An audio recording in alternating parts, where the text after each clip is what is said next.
నువ్వు ఇంత చిన్న విషయానికే ఇలా అయిపోతే అక్కడ మీ అమ్మ మీ నాన్న పరిస్థితి ఏంటో కొంచెమన్నా ఆలోచించావా?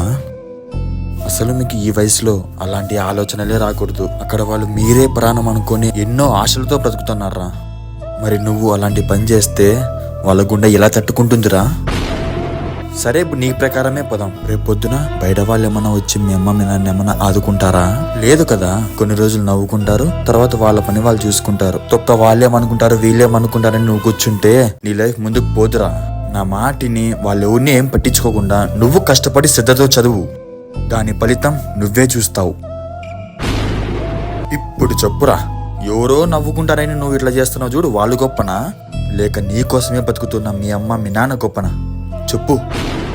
లేదన్నా, ఇప్పటికైనా మా అమ్మ మా నాన్న కోసమన్నా బతుకుతా ఉన్నా. సరే, ఇప్పటి నుంచన్నా పోయి అలాంటి పిచ్చి ఆలోచన నుంచి బయటికి రా. రిజల్ట్ బాగా వస్తుందిలే, నాకు ఆ నమ్మకం ఉంది. సరేలే అన్న, థ్యాంక్స్ అన్న చాలా.